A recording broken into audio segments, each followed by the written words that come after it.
പ്രതിപക്ഷ പാർട്ടികൾ ശക്തമായി എതിർത്താലും വഖഫ് ഭേദഗതി ബില്ല് പാർലമെൻറ്റിലെ ഇരുസഭകളിലും പാസ്സാകാനാണ് സാധ്യത. കാരണം ഈ NDAയിലെ പ്രധാനപ്പെട്ട ഘടകകക്ഷികളായ TDP, JDU, Lok Janshakti party എന്നിവ ഈ ബില്ലിനെ അനുകൂലിക്കാൻ വേണ്ടി തീരുമാനിച്ചിട്ടുണ്ട്. അതുകൊണ്ട് തന്നെ സർക്കാരിനെ സംബന്ധിച്ചിടത്തോളം വളരെ ആയാസരഹിതമായി ഈ ബില്ല് പാർലമെൻറ്റിൻ്റെ ഈ രണ്ട് സഭകളിലും പാസ്സാക്കാൻ വേണ്ടി കഴിയുമെന്നാണ് പൊതുവെ വിലയിരുത്തപ്പെടുന്നത്. ലോക്സഭയിൽ കേവല ഭൂരിപക്ഷത്തിന് ആവശ്യമായി വരുന്നത് 272 അംഗങ്ങളുടെ പിന്തുണയാണ്. പക്ഷേ നിലവിൽ NDAയെ സംബന്ധിച്ചിടത്തോളം 293 അംഗങ്ങളുടെ പിന്തുണയുണ്ട്. അതുകൊണ്ട് ഈ ബില്ല് പാസ്സാക്കുന്നതിന് ഏതെങ്കിലും തരത്തിലുള്ള ബുദ്ധിമുട്ട് ലോക്സഭയിൽ സർക്കാരിനെ സംബന്ധിച്ചിടത്തോളം ഉണ്ടാകില്ല എന്നാണ് പൊതുവെ കരുതപ്പെടുന്നത്. അതുപോലെ തന്നെ രാജ്യസഭയിൽ കേവല ഭൂരിപക്ഷത്തിന് ആവശ്യമായി വരുന്നത് 119 പക്ഷേ നിലവിൽ NDAയെ സംബന്ധിച്ചിടത്തോളം 123 അംഗങ്ങളുടെ പിന്തുണ രാജ്യസഭയിലുണ്ട്. ഇതിൽ തന്നെ ഈ ആന്ധ്രാപ്രദേശിൽ നിന്നുള്ള ജഗൻമോഹൻ റെഡ്ഡിയുടെ YSR കോൺഗ്രസ് തങ്ങളുടെ നിലപാട് വ്യക്തമാക്കിയിട്ടില്ല. അവരുടെ പിന്തുണയും അവസാന ഘട്ടത്തിൽ ഈ സർക്കാരിന് ഒപ്പം അല്ലെങ്കിൽ സർക്കാരിന് അതിൽ ഒരു ആ പിന്തുണ ആർജിക്കാൻ വേണ്ടി കഴിയുമെന്നാണ് പൊതുവെ വിലയിരുത്തപ്പെടുന്നത്.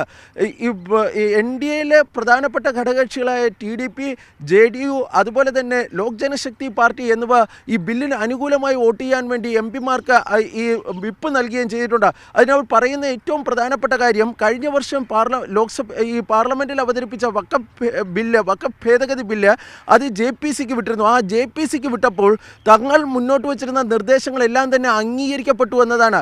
അതിൽ പ്രധാനപ്പെട്ട ഒരു കാര്യം ഈ NDA ഘടകകക്ഷികൾ അല്ലെങ്കിൽ NDAയിലെ MP-മാർ ഈ JPCയിൽ ഉന്നയിച്ചിരുന്ന 14 നിർദ്ദേശങ്ങളും അത് ബില്ലിൻ്റെ ഇന്ന് സഭയിൽ അവതരിപ്പിക്കുന്ന ബില്ലിൻ്റെ ഭാഗമായി ഉൾക്കൊള്ളിച്ചിട്ടുണ്ട് എന്നതാണ്.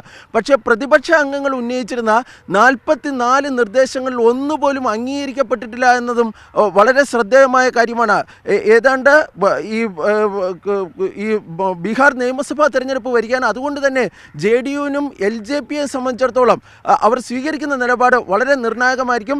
തങ്ങളുടെ ആവശ്യങ്ങളെല്ലാം സർക്കാർ അംഗീകരിച്ച സാഹചര്യത്തിലാണ് ഇപ്പോൾ ഈ ബില്ലിനെ പിന്തുണയ്ക്കാൻ വേണ്ടി തീരുമാനിച്ചിരിക്കുന്നതെന്നാണ് ഈ ലോക് ജനശക്തി പാർട്ടിയും TDPയും LJPയും വ്യക്തമാക്കിയിരിക്കുന്നത്. ഏതായാലും രണ്ട് സഭകളിലും ബില്ല് പാസ്സാക്കുവാനുള്ള ഒരു ഭൂരിപക്ഷം സർക്കാരിനെ സംബന്ധിച്ചിടത്തോളം നിലവിലുണ്ട് എന്നതാണ് യാഥാർത്ഥ്യം.